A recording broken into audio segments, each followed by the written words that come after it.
Shalom.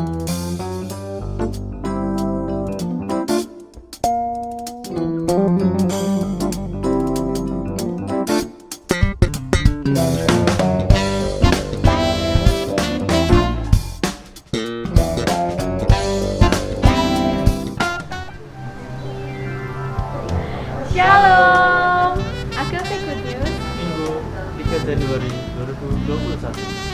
Terima kasih untuk setiap jemaat atas setiap ibadah dari rumah masing-masing sampai saat ini.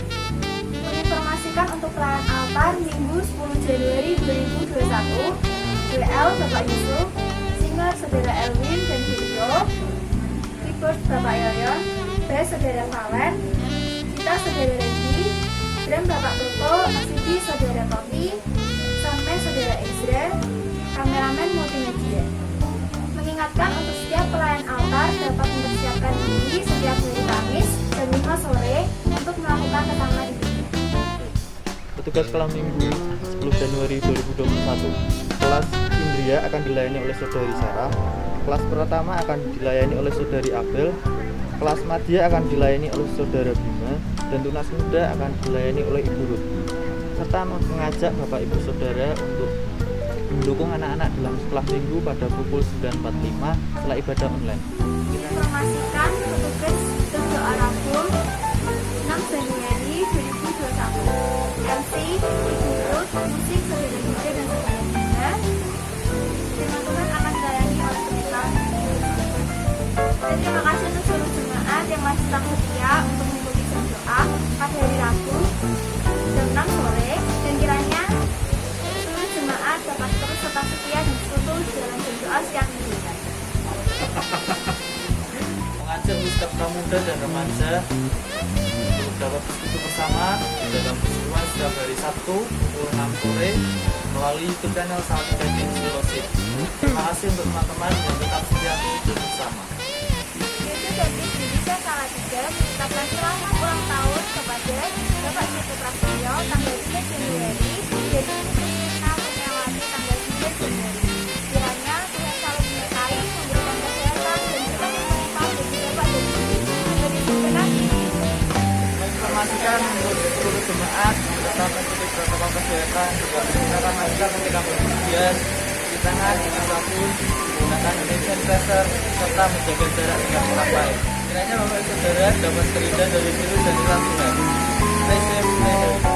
Terima kasih kepada jemaat yang tetap setia memberikan dukungan baik dari doa maupun hal-hal yang diberikan. Termasuk like dan subscribe dan subscription. Kiranya Bapak Ibu Saudara tetap setia dan semangat dalam beribadah. Tuhan Yesus memberkati.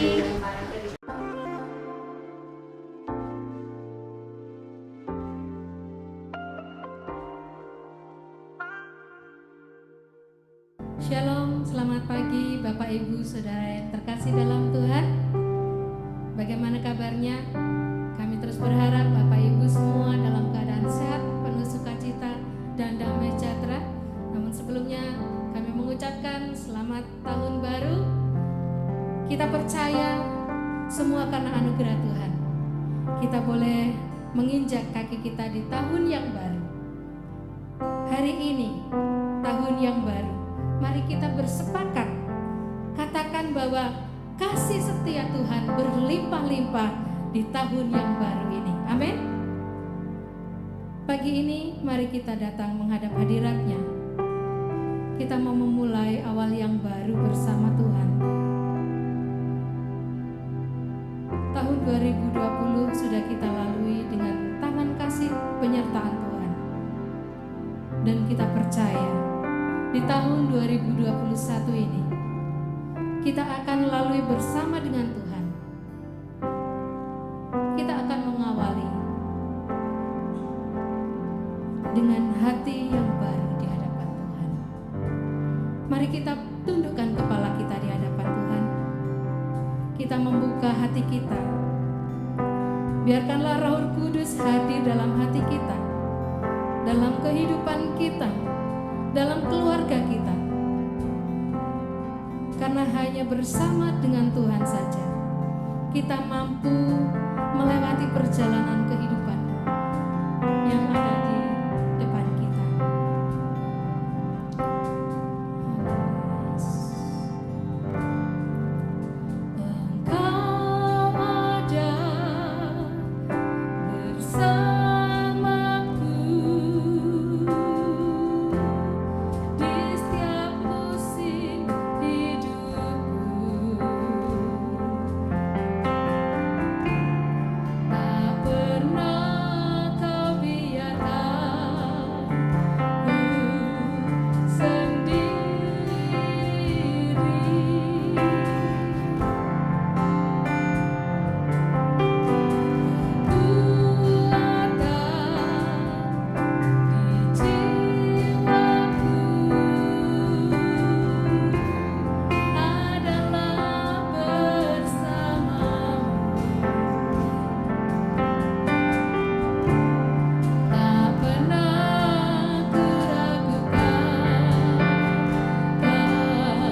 anugerahnya berlimpah dalam kehidupan kita.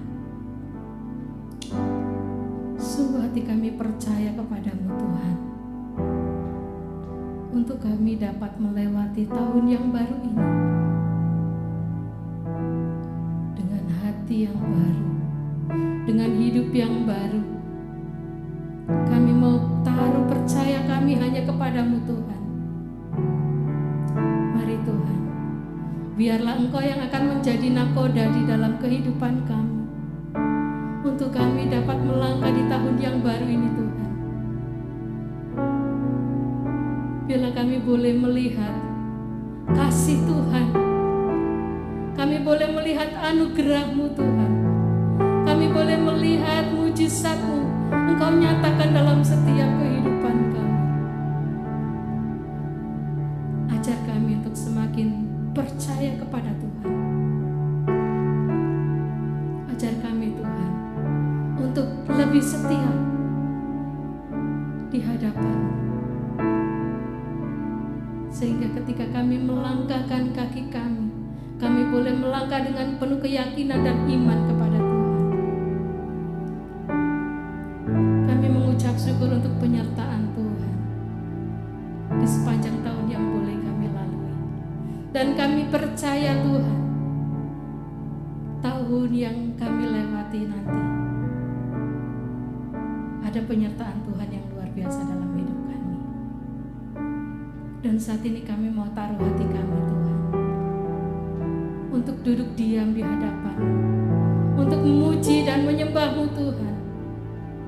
Inilah hati kami, inilah kerinduan kami Tuhan, inilah hidup kami. Kami mau memuliakan Engkau, kami mau mengagungkan kebesaran nama-Mu Tuhan. Biarlah Tuhan, dalam segala keterbatasan kami saat ini, kami tetap merasakan sukacita yang daripada Tuhan. Kami tetap dapat memuliakan Engkau, kami tetap dapat memberikan yang terbaik hanya kepada-Mu Tuhan. Kami mengucap syukur kepada-Mu Tuhan. Dan saat ini kami siap untuk beribadah kepada Engkau. Biarlah segala pujian, hormat dan kemuliaan hanya bagi nama-Mu Tuhan. Di dalam nama Tuhan Yesus kami sudah berdoa dan mengucap syukur. Amin. Bapak Ibu, saudara yang terkasih di dalam Tuhan, kita boleh melewati tahun yang lalu dan kita bisa melihat bagaimana campur tangan Tuhan di dalam kehidupan kita. Bahkan kita dibuat menjadi orang-orang yang lebih dari pemenang. Mari kita bersukacita di hadapan Tuhan. Kita akan memuji Tuhan lebih dari pemenang. Dari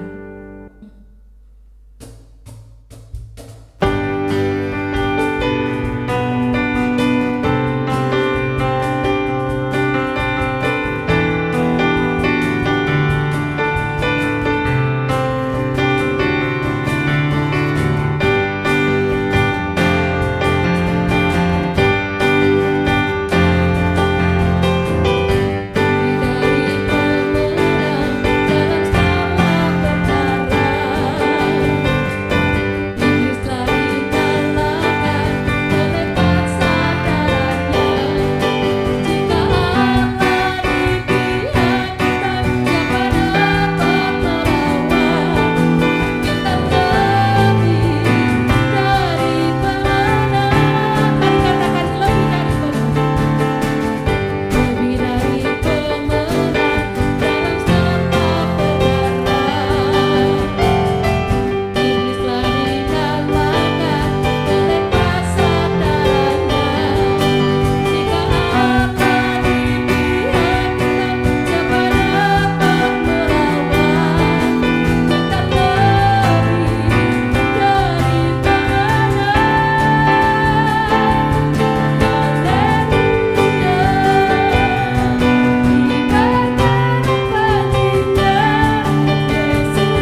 pemenang. Amin. Mari Bapak Ibu Saudara terkasih di dalam Tuhan, saya memberikan kesempatan untuk kita semua memberikan yang terbaik kepada Tuhan. Sepanjang tahun kita boleh diberkati, sepanjang hari, sepanjang minggu, penyertaan Tuhan tidak pernah berhenti dalam hidup kita. Saat ini mari kita memberikan yang terbaik dalam hidup kita melalui setiap persembahan dan persepuluhan yang dapat kita berikan kepada Tuhan. Firman Tuhan di dalam Amsal 3 ayat 9 sampai dengan yang 10. Muliakanlah Tuhan dengan hartamu dan dengan hasil pertama dari segala penghasilanmu. Maka lumbung-lumbungmu akan diisi penuh sampai melimpah-limpah, dan bejana pemerahanmu akan meluap dengan air buah anggurnya. Mari kita menyerahkan setiap persembahan persepuluhan kita kepada Tuhan. Sungguh kami mengucap syukur kepadamu Tuhan, karena kami masih diberikan kesempatan untuk menikmati hadirat Tuhan. Dan saat ini kami mau mempersembahkan setiap persembahan dan persepuluhan kami ke dalam pengasihan-Mu. Biarlah apa yang dapat kami berikan ini Tuhan boleh berkenan bagi hormat kemuliaan nama Tuhan. Tuhan memberkati setiap tangan-tangan yang dapat memberi ataupun yang belum dapat memberi. Biarlah berkat berkelimpahan Tuhan curahkan dalam kehidupan kami. Berkati setiap pekerjaan pelayanan Tuhan melalui setiap persembahan yang kami berikan. Terima kasih Tuhan. Kami menyerahkan setiap persembahan kami dan persepuluhan kami ke dalam tangan kuasa. Di dalam nama Tuhan Yesus, kami sudah berdoa dan mengucap syukur. Amin. Bapak Ibu Saudara yang terkasih dalam Tuhan, mari kita siapkan hati kita untuk mendengarkan sabda kebenaran firman Tuhan yang akan menguatkan kehidupan kita di dalam menjalani hari-hari kita. Kita akan siapkan dengan satu pujian, walau ku tak dapat melihat. Walaupun kita tidak dapat melihat apa yang ada di depan kita, tapi mari kita percaya, karena kita memiliki Tuhan yang luar biasa, Allah yang sanggup menolong kehidupan kita. Pujikan dengan segenap hati kita di hadapan Tuhan.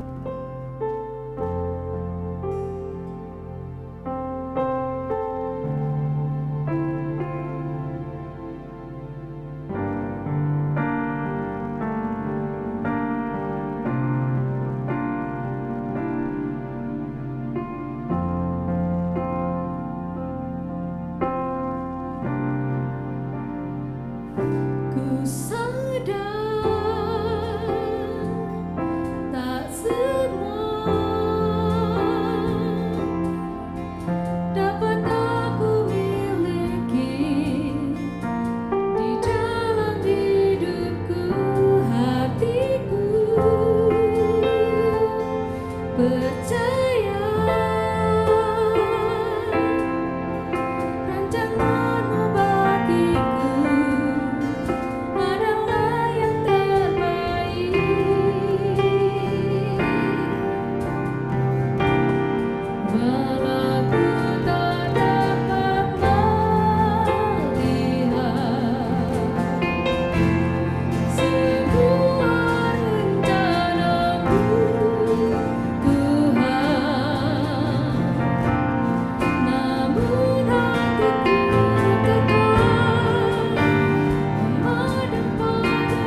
Tuhan untuk pemberitaan firman pada pagi hari ini.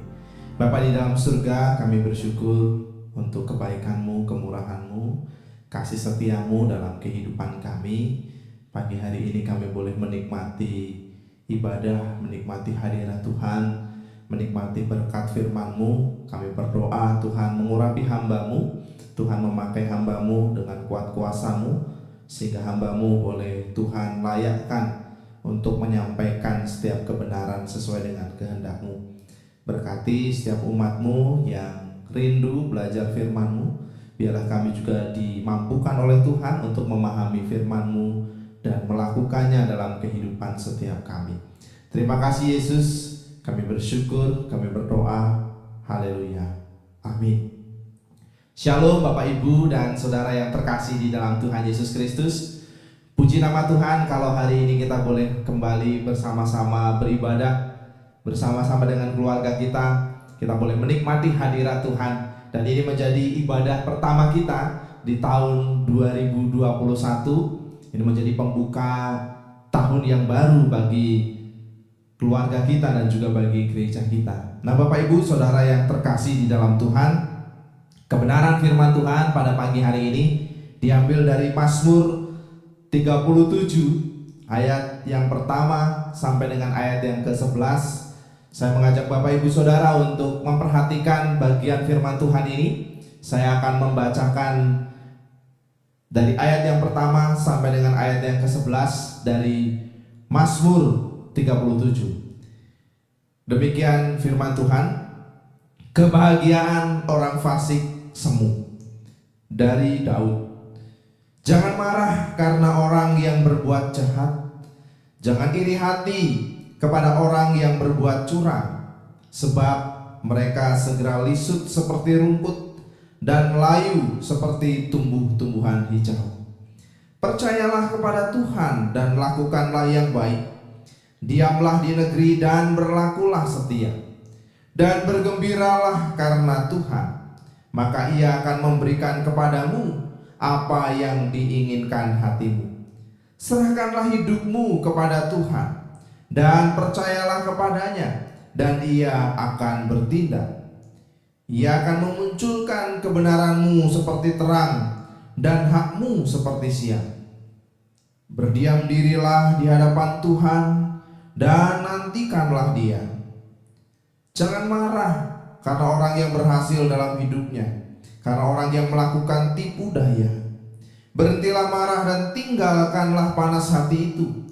Jangan marah, itu hanya membawa kepada kejahatan. Sebab orang-orang yang berbuat jahat akan dilenyapkan, tetapi orang-orang yang menanti-nantikan Tuhan akan mewarisi negeri. Karena sedikit waktu lagi, maka lenyaplah orang fasik. Jika engkau memperhatikan tempatnya, maka ia sudah tidak ada lagi. Tetapi orang-orang yang rendah hati akan mewarisi negeri dan bergembira karena kesejahteraan yang berlimpah-limpah. Judul kebenaran firman Tuhan pada pagi hari ini adalah yang rendah hati yang mewarisi negeri. Ayat yang ke-11 mengatakan kepada kita, tetapi orang-orang yang rendah hati akan mewarisi negeri dan bergembira karena kesejahteraan yang berlimpah-limpah. Bapak Ibu Saudara yang terkasih di dalam Tuhan, Alkitab memang tidak menunjukkan kepada kita apa yang menjadi latar belakang dari Daud ketika dia menuliskan mazmurnya ini. Tetapi kalau kita melihat di ayat yang ke-25, kita bisa melihat di sana bahwa Daud menuliskan mazmurnya ini menjelang akhir dari kehidupannya. Daud mengatakan, dulu aku muda, sekarang telah menjadi tua. Artinya ketika Daud menulis mazmur ini, Daud sudah tua. Daud menjelang akhir hidupnya. Nah Bapak Ibu Saudara yang terkasih di dalam Tuhan, sebagai seorang raja yang cukup lama memimpin kerajaan Israel, Daud tentu punya banyak pengalaman di dalam kehidupannya. Ada pengalaman yang menyenangkan, tetapi juga ada pengalaman-pengalaman yang tidak menyenangkan. Daud pernah mengalami perlakuan yang kurang baik, perlakuan yang tidak adil dari Saul. Meskipun dia telah melakukan satu kebaikan bagi bangsanya, Meskipun ia telah menolong Saul dalam situasi-situasi yang sulit, tetapi Daud mendapatkan perlakuan yang kurang menyenangkan dari Saul. Nah, saudara-saudara yang terkasih di dalam Tuhan Yesus Kristus, apa yang dialami Daud mungkin juga seringkali kita alami sebagai pribadi, sebagai orang yang percaya kepada Tuhan. Seringkali kita mendapati bahwa orang yang setia kepada Tuhan, orang yang mengabdikan hidupnya untuk melayani Tuhan, orang yang mendedikasikan waktunya, tenaganya, pikirannya untuk mengerjakan banyak pekerjaan-pekerjaan Tuhan, justru hidupnya tidak jauh lebih beruntung daripada orang-orang fasik.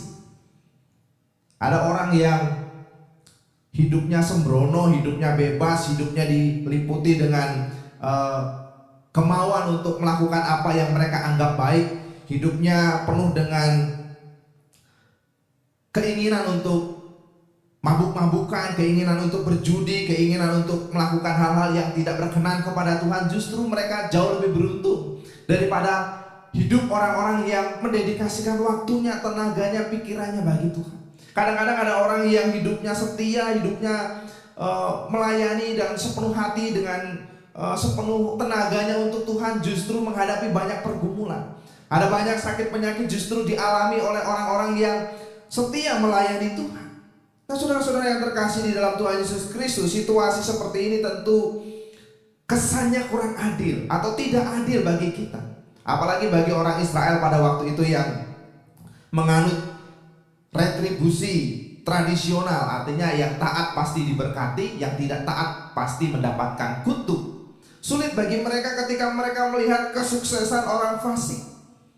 Sulit diterima bagi mereka ketika mereka melihat orang-orang yang tidak berkenan kepada Tuhan justru hidupnya baik, lebih mujur, lebih beruntung daripada orang-orang yang hidup takut akan Tuhan.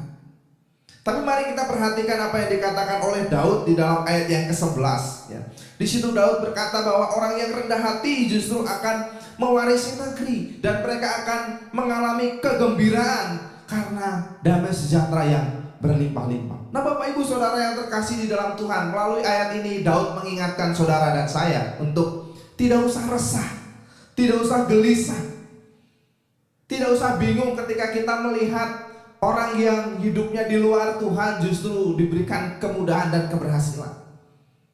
Tidak usah gelisah ketika kita melihat orang-orang fasik yang tidak percaya kepada Tuhan justru kelihatannya hidupnya jauh lebih beruntung. Karena firman Tuhan mengatakan kepada kita, mari kita melihat di dalam ayat yang ke-35 sampai dengan ayat yang ke-36. Di situ dikatakan demikian. Aku melihat seorang fasik yang gagah, sombong, yang tumbuh mekar seperti pohon aras Libanon. Ketika aku lewat, lenyaplah ia. Aku mencarinya, tetapi tidak ditemui. Saudara-saudara, Daud mengingatkan kita, meskipun orang fasik kelihatannya gagah, kuat seperti pohon aras di Libanon, tapi hidup mereka sesungguhnya tidak lama. Mereka akan lenyap kebinasaan oleh kebinasaan. Kebahagiaan mereka tidak kekal. Itulah yang dialami oleh orang-orang fasik. Tetapi Daud mengingatkan kita bahwa orang-orang yang rendah hati itulah justru orang-orang yang akan mewarisi negeri. Nah, saudara-saudara yang terkasih di dalam Tuhan Yesus Kristus, kata mewarisi itu berarti punya jangka yang cukup panjang. Ada jangka yang panjang antar generasi ya, sama seperti seorang anak bisa mewarisi apa yang dimiliki oleh orang tuanya ketika orang tuanya sudah meninggal. Tetapi meskipun mungkin warisan itu belum kita miliki, ada jaminan bahwa kita akan mendapatkan apa yang lebih baik daripada yang orang fasik dapatkan sekarang.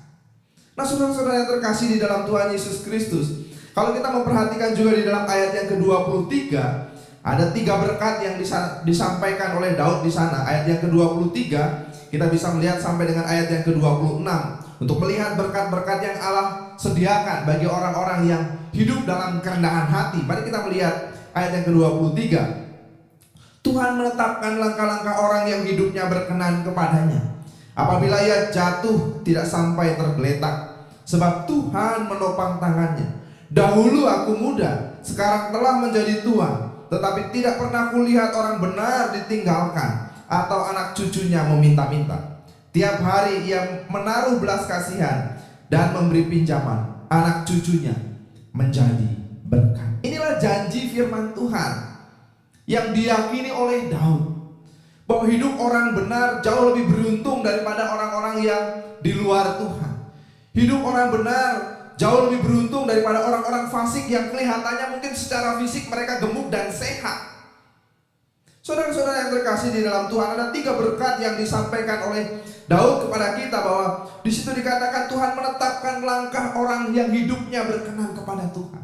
Tuhan menopang langkah daripada orang yang hidupnya berkenan kepada Allah. Tuhan juga mengatakan bahwa keturunannya tidak akan berkekurangan. Hidupnya bahkan tidak hanya berkecukupan, tetapi juga hidup menjadi berkat bagi orang lain. Nah, saudara-saudara yang terkasih di dalam Tuhan Yesus Kristus, inilah yang Daud yakini. Sehingga dalam keadaan yang sulit sekalipun, Daud masih bisa bergembira.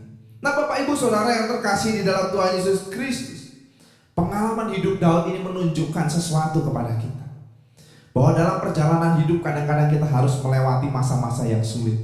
Dalam perjalanan hidup kita kadang-kadang kita harus melewati situasi yang tidak menyenangkan. Ada situasi-situasi yang berat yang kadang-kadang harus kita jalani di dalam kehidupan kita. Tapi masalahnya, mari kita tidak berfokus kepada mengapa situasi sulit itu terjadi, atau siapa yang menyebabkan situasi sulit itu terjadi dalam kehidupan kita. Tapi mari kita berfokus kepada bagaimana kita tetap bisa mengalami damai sejahtera Tuhan di tengah-tengah situasi yang sulit yang sedang kita alami.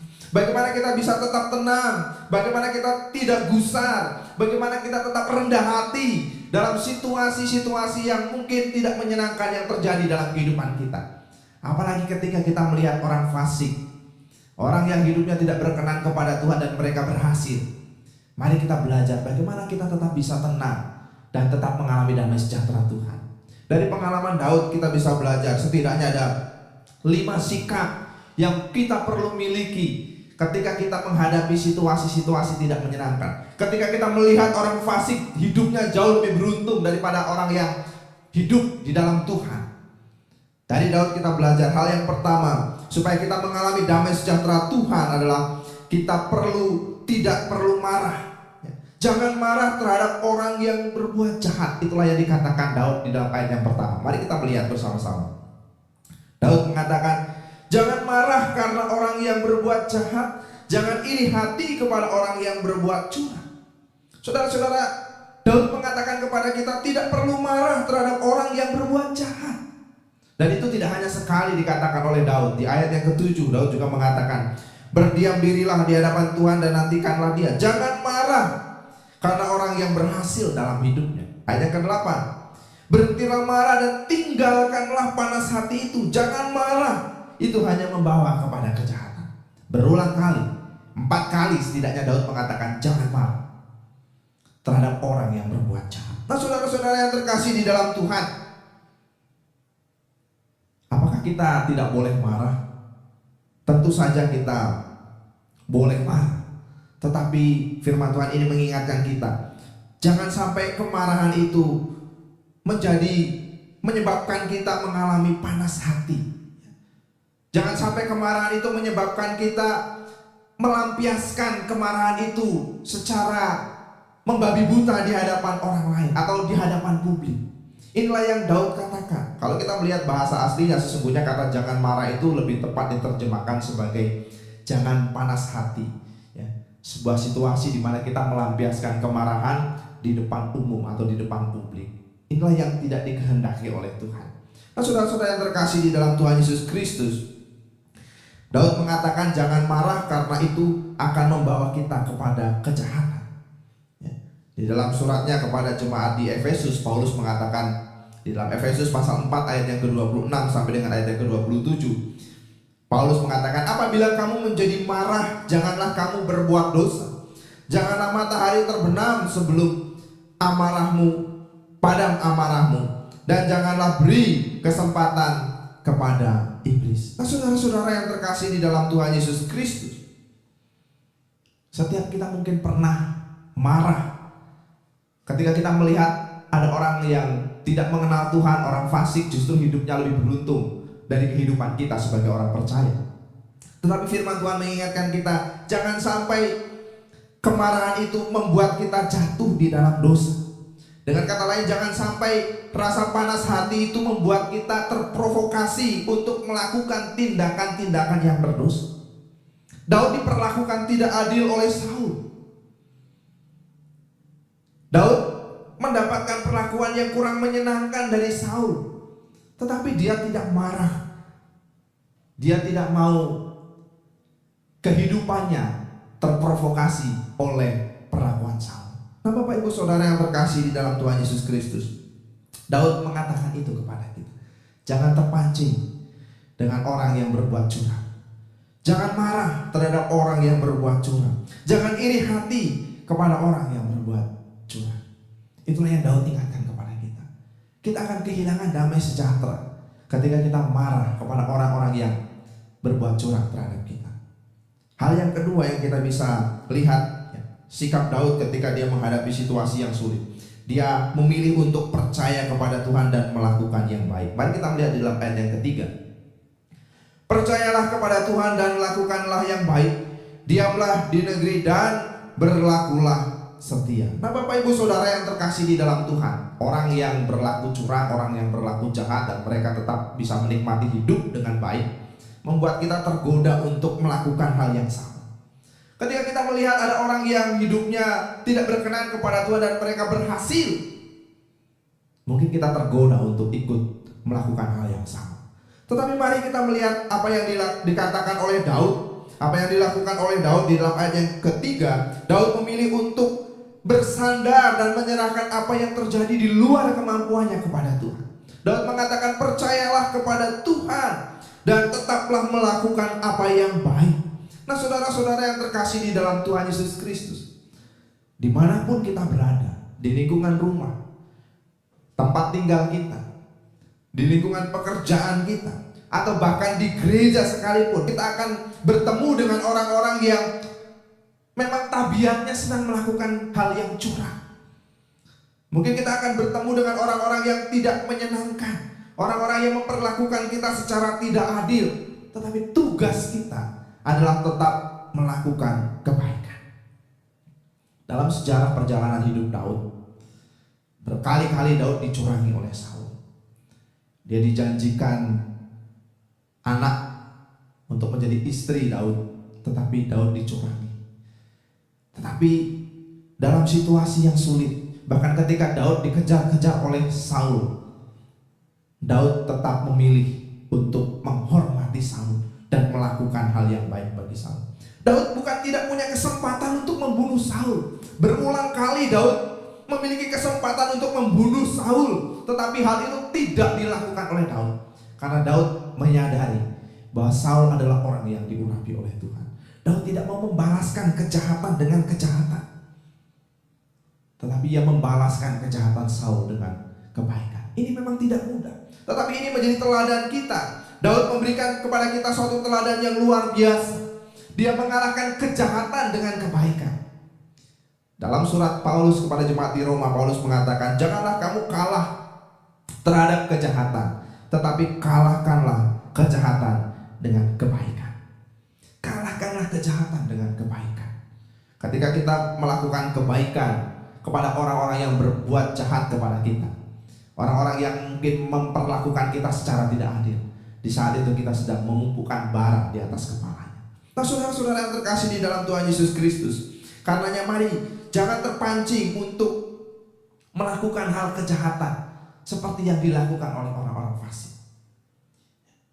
Kepada jemaat di Filipi, Paulus mengatakan, jadi akhirnya saudara-saudara, semua yang benar, semua yang mulia, semua yang adil, semua yang suci, semua yang manis, semua yang sedap didengar, semua yang disebut kebajikan dan patut dipuji, pikirkanlah semuanya itu. Tidak mudah memang untuk berpikir positif terhadap situasi yang buruk yang terjadi di sekitar kita. Tapi mari kita belajar untuk melakukan kebaikan dan percaya kepada Tuhan. Hal yang ketiga, sikap yang diperlukan untuk kita tetap mengalami damai sejahtera Tuhan di tengah-tengah situasi yang sulit yang terjadi di sekitar kita adalah kita perlu bergembira karena Tuhan. Ayat yang keempat bagian A, di situ dikatakan, dan bergembiralah karena Tuhan, maka Ia akan memberikan kepadamu apa yang diinginkan hatimu. Bergembiralah karena Tuhan. Mengapa Daud tetap bisa mengalami damai sejahtera ketika dia harus berhadapan dengan situasi yang sulit, ketika dia harus berhadapan dengan kejahatan Saul, ketika dia harus menerima perlakuan yang kurang adil dari Saul? Mengapa Daud tetap bisa damai sejahtera? Karena Daud fokus kepada Tuhan dan bukan fokus kepada berkat-berkatnya. Mengapa seringkali kita kecewa? Mengapa kita seringkali gusar, resah, gelisah, kehilangan damai sejahtera ketika kita menghadapi situasi yang sulit? Karena fokus kita bukan kepada Tuhan tetapi kepada berkat-berkatnya. Berkat-berkatnya bisa hilang. Kekuasaan kita, jabatan kita, pangkat kita, harta benda kita, kekayaan kita bisa hilang. Tetapi hanya satu pribadi yang tidak pernah meninggalkan kita, yaitu Tuhan. Dan itulah yang diyakini oleh Daud. Daud bisa bersuka cita, bisa mengalami damai sejahtera dari Tuhan, meskipun dia harus berhadapan dengan situasi yang sulit, meskipun dia harus berhadapan dengan Saul yang tidak menyenangkan dalam kehidupannya, karena dia berfokus kepada Tuhan dan bukan kepada berkat-berkatnya. Hanya orang yang berfokus kepada Tuhan yang mampu tetap bersuka cita dalam keadaan yang sulit sekalipun. Hal yang keempat, sikap yang keempat yang kita bisa lihat dari Daud adalah belajar untuk menyerahkan hidupnya kepada Tuhan. Ayat yang kelima, serahkanlah hidupmu kepada Tuhan dan percayalah kepadanya, dan Ia akan bertindak. Serahkanlah hidup kita kepada Tuhan. Dalam situasi-situasi yang kurang menyenangkan yang mungkin hadir di tengah-tengah kehidupan kita, firman Tuhan mengatakan kepada kita untuk kita menyerahkan hidup kita kepada Tuhan. Saudara-saudara yang terkasih di dalam Tuhan Yesus Kristus, sekalipun Daud adalah seorang raja pada waktu itu, tetapi Daud tidak mengambil langkah tanpa berserah kepada Tuhan. Daud menyadari bahwa sebagai manusia kita lemah, kita terbatas, kita tidak pernah mampu menjalani kehidupan yang keras dan jahat ini seorang diri. Oleh karena itu, hal yang paling penting yang harus kita lakukan di dalam kehidupan kita adalah menyerahkan hidup kita di bawah perlindungan Tuhan. Kalau hari ini mungkin kita mendapatkan perlakuan yang kurang menyenangkan dari orang lain, kalau hari ini mungkin kita mendapatkan situasi yang kurang menyenangkan karena keadaan, karena situasi yang terjadi kepada kita, mari kita serahkan semuanya kepada Tuhan, dan kita percaya Dia pasti akan bertindak tepat pada waktunya. Saudara-saudara terkasih di dalam Tuhan Yesus Kristus, satu hal yang penting yang perlu kita ingat bahwa Tuhan tidak pernah membiarkan kita menderita. Ia mendengar teriakan kita minta tolong. Ia mendengar semua keluh kesah kita, pergumulan kita, doa-doa kita. Yang paling penting yang harus kita lakukan adalah berserah kepada Tuhan. Hal yang kelima, sikap yang kelima yang kita bisa lihat dari Daud adalah berdiam diri di hadapan Tuhan dan menantikan Tuhan untuk bertindak sesuai dengan waktunya. Mari kita melihat di dalam ayat yang ke-7. Daud mengatakan, berdiam dirilah di hadapan Tuhan dan nantikanlah Dia. Saudara-saudara yang terkasih di dalam Tuhan Yesus Kristus, inilah sikap kelima yang Daud teladankan kepada kita, untuk kita berdiam diri di hadapan Tuhan. Kalaupun mungkin ada orang-orang yang berlaku kurang baik, ada orang-orang yang berlaku curang dan mereka tetap hidup baik, tetap hidup nikmat, tetap hidup penuh dengan kelimpahan, mari kita tetap berdiam diri di hadapan Tuhan. Saudara-saudara yang terkasih di dalam Tuhan Yesus Kristus, tidak mudah ketika kita diperlakukan kurang baik, atau ketika kita mendapatkan situasi yang sulit untuk tetap berdiam diri di hadapan Tuhan. Kecenderungan kita adalah secara spontan kita akan membalas orang yang berlaku tidak baik kepada kita. Atau kalau tidak berani membalas, mungkin kita curhat melalui apa yang kita miliki. Mungkin bisa lewat media sosial atau yang lain-lain. Tapi mari kita belajar dari Daud. Ketika dia menghadapi situasi yang sulit, dia memilih berdiam diri di hadapan Tuhan, berdoa kepada Tuhan. Ya, memang Daud belum punya media sosial pada waktu itu, belum punya Facebook, belum punya Instagram, belum punya WhatsApp. Dia tidak bisa menuliskan apa keluh kesahnya. Tetapi lebih daripada itu, Daud mengajarkan kepada kita untuk mencurahkan keluh kesah kita kepada Tuhan. Berdiam diri di hadapan Tuhan adalah cara terbaik untuk kita bisa mengalami damai sejahtera itu dalam kehidupan kita. Inilah yang Daud lakukan. Firman Tuhan di dalam Matius 5 ayat 44-45 mengatakan, "Tetapi aku berkata kepadamu, kasihilah musuhmu dan berdoalah bagi mereka yang menganiaya kamu. Karena dengan demikian kamu menjadi anak-anak Bapamu yang di surga, yang menerbitkan matahari bagi orang yang jahat dan orang yang baik, dan menurunkan hujan bagi orang yang benar dan orang yang tidak benar." Saudara-saudara yang terkasih di dalam Tuhan Yesus Kristus, anugerah Tuhan menahan dosa, anugerah Tuhan menahan penghukumannya. Bukan berarti bahwa Tuhan diam saja ketika melihat orang fasik melakukan kejahatan. Bukan berarti Tuhan menutup mata ketika orang fasik kelihatannya lebih beruntung daripada kehidupan kita orang-orang percaya. Tetapi kita harus tahu bahwa penghukuman Tuhan tetap berlaku, dan itu hanya tinggal menunggu waktu saja. Karenanya mari tetap tenang, tidak perlu gusar, tidak perlu resah, tidak perlu khawatir, sehingga kita tidak kehilangan damai sejahtera dan sukacita. Kita tidak kehilangan berkat Tuhan di tengah-tengah situasi yang mungkin menghimpit kehidupan kita. Belajarlah dari Daud. Satu keyakinan yang Daud ajarkan kepada kita pada hari ini, bahwa kebahagiaan orang fasik itu semu, tetapi kebahagiaan orang-orang yang mengenal Tuhan adalah kekal. Tugas kita adalah melakukan apa yang baik dan terus melakukan apa yang benar di hadapan Tuhan. Biarlah firman Tuhan hari ini mengingatkan kita, situasi sulit bisa terjadi kepada kita kapan saja, di mana saja. Tapi berhenti bertanya mengapa dan siapa yang menyebabkan itu terjadi.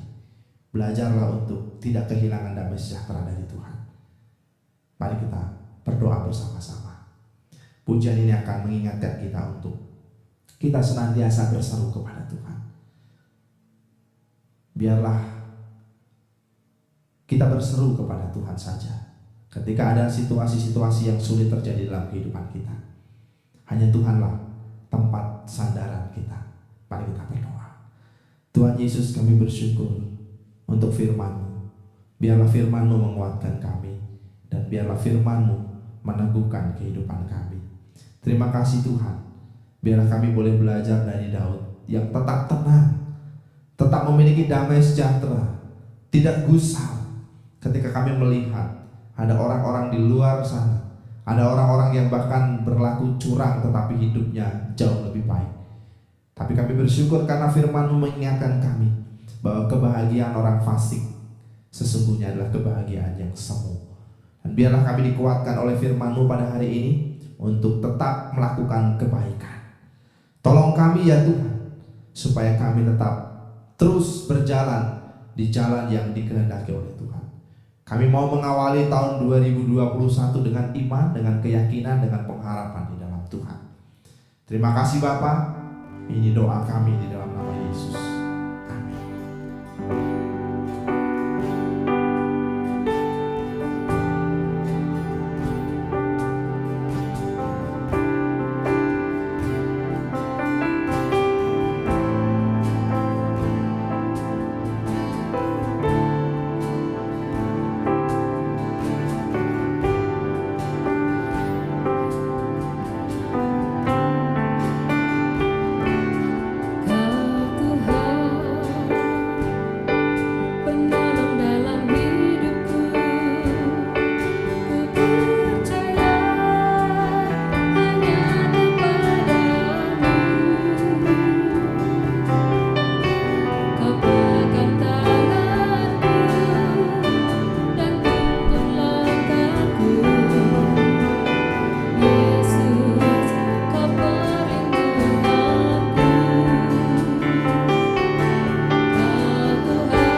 hari ya Tuhan, hanya kepadamu lah kami rindu untuk terus berseru dan berserah.